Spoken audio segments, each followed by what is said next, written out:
जय श्री कृष्णा।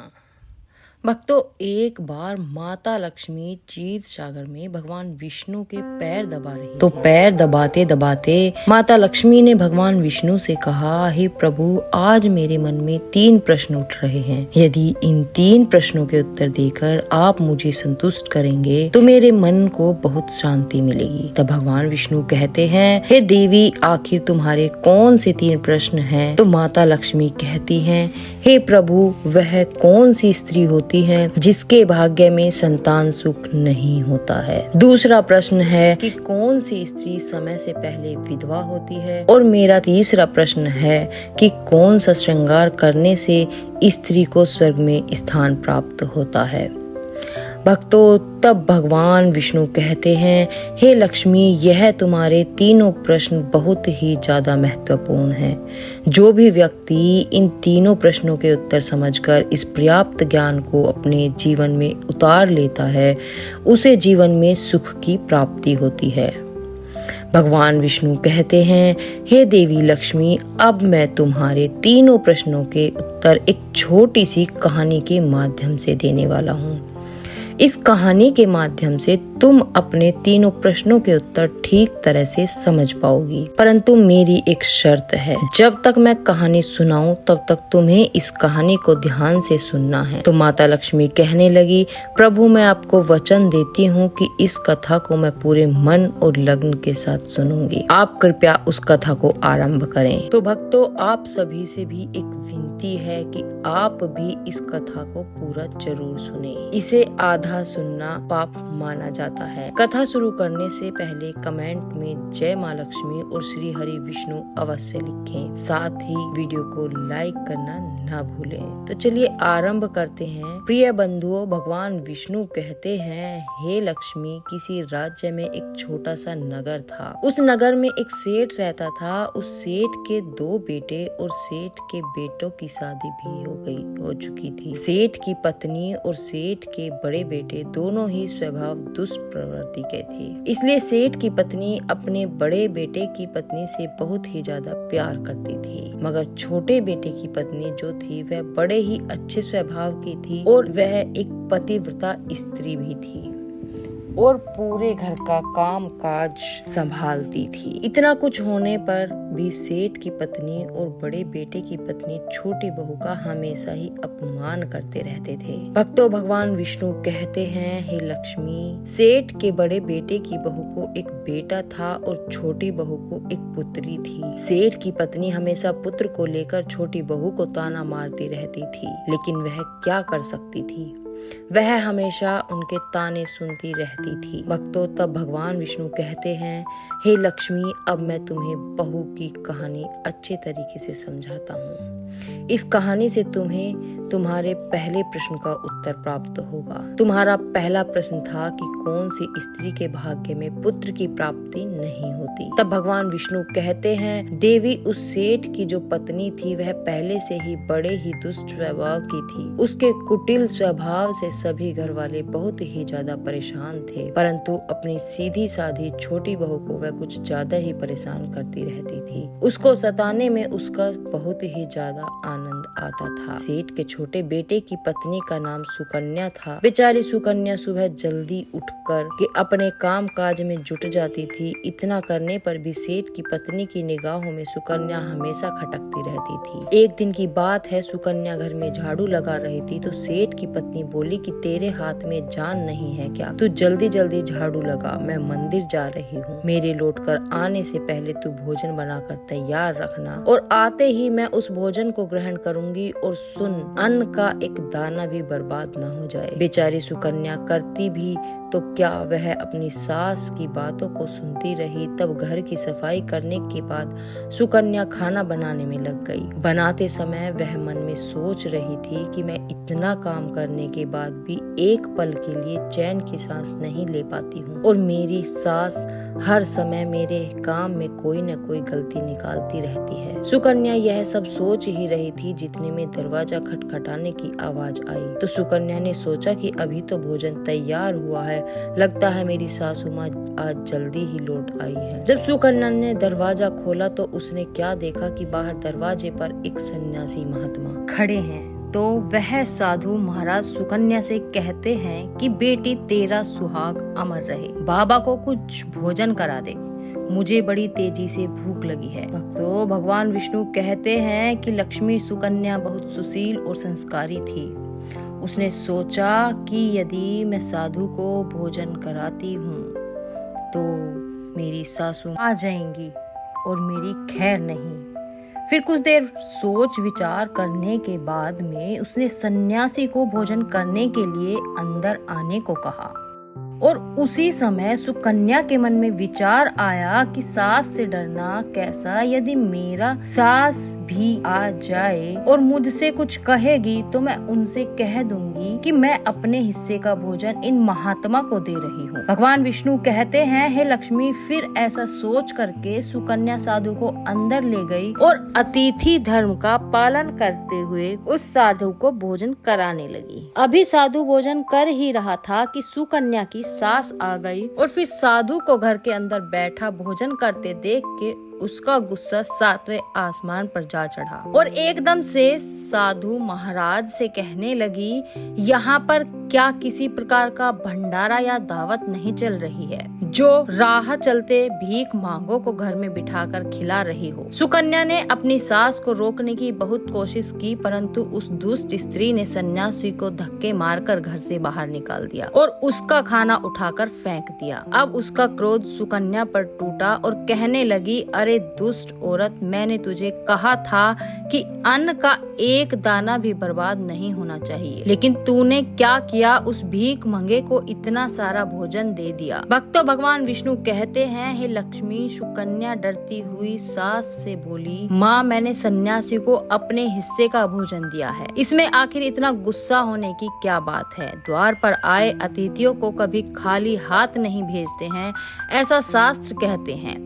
भगवान विष्णु कहते हैं, इस प्रकार काफी देर तक सास बहू की तकरार चलती रही। अंत में उस कुटिल सास ने सुकन्या को भी धक्के मार मार कर घर के बाहर कर दिया। अब वह बेचारी रोती हुई घर का दरवाजा पीटती रह गई, परंतु उसकी सास पत्थर जैसी बन गई, उसका दिल नहीं पसीजा। अब सुकन्या के पास में एक ही रास्ता बचा था कि वह अपने मायके में लौट जाए। दर्शकों, भगवान विष्णु कहते हैं, लक्ष्मी इस प्रकार सुकन्या दुखी होकर के अपने मायके के लिए निकल गई और बीच रास्ते में एक घना जंगल भी पड़ता था। सुकन्या भूख प्यास से तड़पती हुई अपने मायके के लिए चली जा रही थी, तभी अचानक जोरों से बादल गरजे और मूसलाधार बारिश शुरू हो गई। भगवान विष्णु कहते हैं, बारिश से बचने के लिए सुकन्या ने एक पेड़ की शरण ली, लेकिन वर्षा का वेग इतना था कि बचना मुश्किल हो गया। अब उसी पेड़ की जड़ में एक कोटर बना था। सुकन्या यह सोचकर उसमें घुस गई कि बारिश रुकने के बाद में वह बाहर निकल आएगी और जब तक वर्षा हो रही है वह कोठर के अंदर बारिश से अपनी सुरक्षा कर सकती है। भक्तों, भगवान विष्णु कहते हैं, हे लक्ष्मी, जब सुकन्या उस पेड़ के कोठर में घुसी तो उस कोठर के अंदर उसे एक साधु मिले। फिर संत ने कहा, बेटी रोना बंद करो, मुझे मालूम है कि तुम्हारे घर वाले तुम्हारा अनादर इसलिए करते हैं कि वह दुष्प्रवृत्ति के हैं और तुम्हें ताना इसलिए मारते हैं कि तुम्हारी जेठानी को पुत्र की प्राप्ति हो गई है और तुम्हें अभी तक पुत्र की प्राप्ति नहीं हुई है, इसलिए तुम चिंता मत करो। मैं तुम्हें एक पर्ची देता हूँ, इस पर्ची में जो उपाय लिखा है उसे पूरी निष्ठा से करना और फिर तुम्हें एक गुणवान पुत्र की प्राप्ति होगी। भक्तों, इस प्रकार वह संत महात्मा पर्ची देकर वहाँ से अंतर्ध्यान हो गए। उधर जब वर्षा बंद हो गई तो सुकन्या को ढूंढता हुआ उसका पति वहाँ पर पहुँच गया और फिर सुकन्या मायके न जाकर उसी जंगल में एक कुटिया बनाकर रहने लगी। भगवान विष्णु कहते हैं, हे लक्ष्मी, एक दिन की बात है, सुकन्या को पुत्र का ख्याल आया और सोचने लगी कि यदि मेरे पास भी एक पुत्र होता तो ससुराल में मेरी भी इज्जत होती। वह ऐसा सोच ही रही थी कि उसे संत की दी हुई वह पर्ची याद आ गई और जब सुकन्या ने पुत्र प्राप्ति के लिए उस पर्ची को पढ़ा तो उसमें लिखा था कि बेटी, पुत्र प्राप्ति के लिए हमेशा स्त्री को रात्रि के समय पुरुष के बाईं तरफ सोना चाहिए। ऐसा करने से कुछ समय के बाद में बाईं करवट लेटने से नाक या दायां स्वर और दाहिनी करवट लेटने से नाक का बायां स्वर चालू हो जाता है और फिर जब भी पुत्र प्राप्ति की इच्छा हो तो उस स्थिति में मिलन से पहले यह निश्चित कर लेना चाहिए कि पुरुष का दायां स्वर चलने लगे और स्त्री का बायां स्वर चलने लगे, उसी समय गर्भ धारण किया जाना चाहिए। ऐसा करने से निश्चित ही पुत्र की प्राप्ति होती है और इसके विपरीत नाक के स्वर चलने से पुत्री की प्राप्ति होती है। भक्तों, पर्ची में आगे लिखा था कि मासिक धर्म शुरू होने के प्रथम 4 दिवस में मिलन से पुरुष रोग को प्राप्त होता है। 5वीं रात्रि में मिलन से कन्या की प्राप्ति होती है। 6ठी रात्रि मिलन से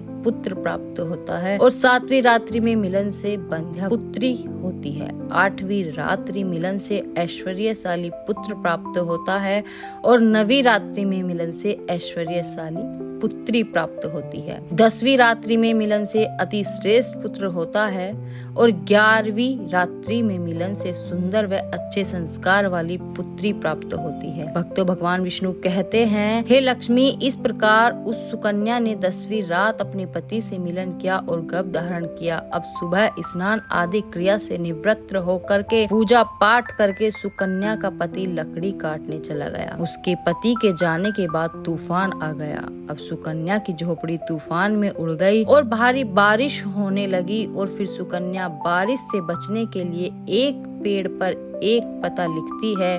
यह पता उसी कोटर का था जिस कोटर में सुकन्या बारिश से बचने के लिए पहले छुप गई थी। और सुकन्या ने पेड़ के ऊपर पता इसलिए लिखा था कि जब उसका पति वापस आए तो पेड़ पर लिखा हुआ पता पढ़ सके, उसी कोटर के पास आ जाए। दर्शकों, भगवान विष्णु कहते हैं, हे लक्ष्मी, उधर सुकन्या उस कोटर में आकर छुप जाती है जो कोटर एक पेड़ की जड़ में बना हुआ था। उस पेड़ के पास में 2 राक्षसी का निवास स्थान था। इधर तो वह सुकन्या वर्षा से बचने के लिए उस कोटर में छुपी हुई थी, उधर वह दोनों राक्षसी बारिश से परेशान होकर के उस पेड़ की तरफ चली आ रही थी। फिर तो पेड़ के नीचे आकर के एक राक्षसी कहने लगी, अब तो चला ही नहीं जाता, वरना मन तो कर रहा है कि सोना टापू पर चली जाऊं। तभी दूसरी राक्षसी बोली, इसमें क्या बड़ी बात है, यह पेड़ हमें अभी उड़ा के वहाँ पहुँचा देगा जहाँ पर सोने का टापू है। तो ऐसा कह करके वह दोनों राक्षसी पेड़ की शाख पर बैठ गई और पेड़ एकदम से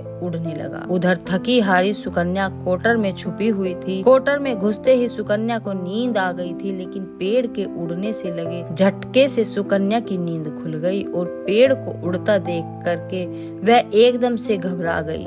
दर्शकों, जब सुकन्या ने कोटर से बाहर देखा तो पेड़ की डाल पर 2 राक्षसी बैठी थी। अंततः सुकन्या ने परिस्थिति के साथ समझौता किया और सोचा कि जो होगा अच्छा ही होगा। फिर कुछ देर की उड़ान के बाद में वह पेड़ एक सोना टापू पर पहुंच करके उतर गया। उधर दोनों राक्षसी को भूख लगी थी, इसलिए वह दोनों शिकार की तलाश में निकल गई। भगवान विष्णु कहते हैं, हे लक्ष्मी, उन दोनों राक्षसी के जाने से सुकन्या कोटर से बाहर निकली और उसने चैन की सांस ली। अब जैसे ही सुकन्या ने सोना टापू पर फैली रेत को देखा तो एकदम से अचंभा हो गया। यह रेत तो चमचमा रहा है। और जैसे ही सुकन्या ने रेत को हाथों में उठाया तो एकदम से चिल्लाने लगी, अरे यह तो सोने की रेत है। और फिर सुकन्या ने अपनी साड़ी की आंचल में वह जितनी रेत बांध सकती थी उसने बांध ली और पुनः आकर के उसी कोटर में छिप गई। भक्तों, भगवान विष्णु कहते हैं, इधर तो सुकन्या का उस कोटर में वापस जाना हुआ, उधर दोनों राक्षसी पेड़ पर वापस आ गई और वह आपस में कहने लगी, आज तो पेट भर खाना खा करके पूरी तृप्ति हो गई, अब चलो वापस लौट चलते हैं हम जहाँ से आए थे। फिर इस प्रकार थोड़ी देर में वह पेड़ उड़ करके उसी स्थान पर पहुंच गया जहां से वह पेड़ पर उड़ करके गई थी। भगवान विष्णु कहते हैं, लक्ष्मी, वह सुकन्या तब तक उसी कोटर में छुपी रही जब तक किसी कार्यवश वह राक्षस हंसी उस पेड़ से चली नहीं गई। और जैसे ही वह दोनों उस पेड़ से चली गई वैसे ही सुकन्या सोने की रेत लेकर के उस कोटर से बाहर आ गई और मन में सोचने लगी कि इतना सारा सोना देख करके मेरी सासू माँ खुश हो जाएगी और अब मैं अपने ससुराल वापस जाऊंगी और अपनी सासू माँ को इतना सारा सोना दूंगी, फिर वह मुझसे कभी भी नफरत नहीं करेगी और फिर मुझसे प्यार करने लगी। भगवान विष्णु कहते हैं, हे लक्ष्मी, इधर तो सुकन्या ऐसा सोच रही थी कि तब तक सुकन्या का पति सुकन्या को ढूंढता हुआ उसी कोटर की तरफ आ जाता है और सुकन्या अपने पति को सारी बात बताती है और अपने पति के साथ वापस अपने ससुराल पहुंच करके अपनी सासू माँ से कहती है, देखो सासू माँ, मैं आपके लिए क्या लाई हूँ। और ऐसा कह करके वह सारा सोना अपनी सास को दे देती है और उसे सोना कैसे प्राप्त हुआ वह सारी घटना भी अपनी सास को बता देती है। भगवान विष्णु कहते हैं, सोना लेने के बाद में सुकन्या की सास एकदम से क्रोधित होकर के बोली, अरे मूर्ख औरत, तू बस इतना ही सोना लेकर आ गई, इतने से तो क्या होगा, मैं होती तो बहुत सारा सोना लेकर आ जाती। फिर अपनी सास की बात सुनकर के वह सुकन्या कहने लगी, माँ जी, हमारी 3-4 पीढ़ियों के लिए इतना सोना बहुत है। तो सास कहने लगी, अरे मूर्ख, सोना भी काफी होता है क्या, जितना हो उतना ही कम है। अब देख, मैं जाऊंगी और कितना सोना लेकर आती हूँ। भगवान विष्णु कहते हैं, लक्ष्मी सुकन्या ने अपनी सास को बहुत समझाया, परंतु उस लालची दुष्ट स्त्री के समझ में एक भी बात नहीं आई। उसने सुकन्या की एक भी बात नहीं सुनी और जाकर के उसी पेड़ के कोटर में बैठ गई। उधर वह दोनों राक्षसी जैसे ही पेड़ पर आई तो एकदम से वह पेड़ उड़ने लगा। इधर तो पेड़ उड़ता हुआ जा रहा था, उधर वह सुकन्या की सास मन ही मन में बहुत खुश हो रही थी कि आज मैं बहुत सारा सोना एक साथ फटर के लाऊंगी। भगवान विष्णु कहते हैं, इधर तो सुकन्या की सास अपने मन में खुशियां मना रही थी। उसी समय एक राक्षसी कहने लगी, चलो आज स्वर्ण द्वीप पर न चल कर के मत्स्य द्वीप पर चलते हैं, आज मछलियां खाने का बहुत मन कर रहा है। और फिर जैसे ही राक्षस ने मछली खाने का मन बनाया, वैसे ही वह पेड़ मत से दब की तरफ चल उड़ा। भगवान विष्णु कहते हैं, लक्ष्मी इस प्रकार राक्षस की बात सुनकर के कोटर में बैठी वह लालची स्त्री स्वयं पर संयम नहीं रख सकी और एकदम से बोल पड़ी, अरे तुम सोना टापू क्यों नहीं जा रही हो, मत से द्वीप मत जाओ, सोना टापू पर चलो। अब जैसे ही उस लालची स्त्री की इतनी आवाज आई तो राक्षसी में कोई जरूर छिपा बैठा है और उन्होंने एकदम से जैसे ही कोटर में प्रवेश किया और फिर जैसे ही उन दोनों राक्षसी ने लालची स्त्री को देखा तो एकदम से उसे उठा करके पेड़ से नीचे फेंक दिया और धरती पर गिरते ही उस लालची स्त्री की मौत हो गई। अब तो उस स्त्री का पति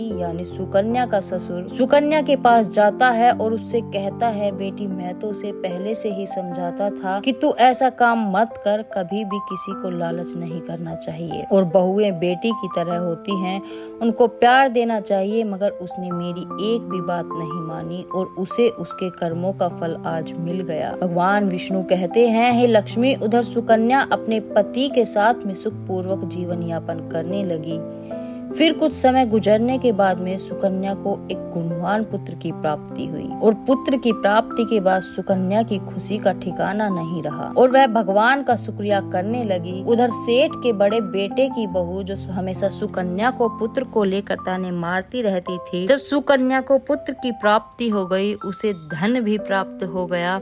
उधर सेठ के बड़े बेटे और बहू के दिन में गरीबी गुजरने लगे तो सेठ की बड़ी बहू जाकर के सुकन्या के आगे हाथ जोड़कर अपनी गलती के लिए माफी मांगने लगती है। सुकन्या एक बहुत ही दयावान स्त्री थी और बहुत ही मधुर संबंध वाली स्त्री थी, इसलिए वह अपनी जेठानी को माफ कर देती है और वह जो भी सोना लेकर आई थी उसमें से कुछ सोना वह अपनी जेठानी को भी दे देती है। इस प्रकार वह पूरा परिवार अच्छे से जीवन यापन करने लगता है। भगवान विष्णु कहते हैं, लक्ष्मी, इस प्रकार जब समय धीरे धीरे सुख पूर्वक व्यतीत होने लगा तो सेठ की बड़ी बहू का जो पुत्र था वह अवगुण था, इसलिए उसने सारा धन अवगुण में बर्बाद कर दिया और सुकन्या का जो पुत्र हुआ था वह बहुत ही गुणवान था। वह अपने जीवन में इतना आगे बढ़ा कि उसने अपने माँ बाप का नाम रोशन किया और फिर जब सुकन्या और उसकी जेठानी का जीवन समाप्त हुआ तो सुकन्या को स्वर्ग की प्राप्ति हुई और उसकी जेठानी को नरक में स्थान मिला। भगवान विष्णु कहते हैं,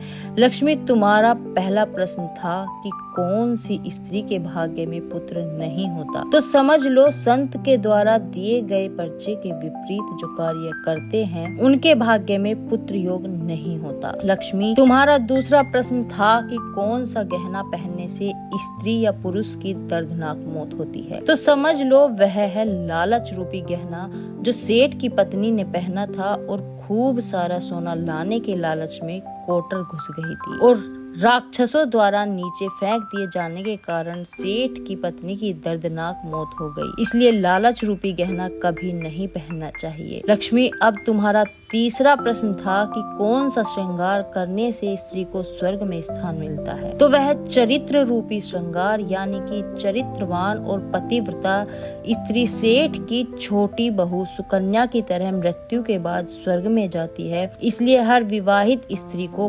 पतिव्रता और चरित्रवान होना चाहिए। भक्तों, आपको यह कहानी कैसी लगी कमेंट में जरूर बताएं। अगर आपको कहानी पसंद आई हो तो अपने मित्र बंधुओं के साथ जरूर शेयर करें। आशा करते हैं यह कहानी आपको अच्छी लगी हो। अधिक धार्मिक जानकारी के लिए हमारे चैनल को सब्सक्राइब करें और हमसे जुड़े रहे, इसलिए धन्यवाद।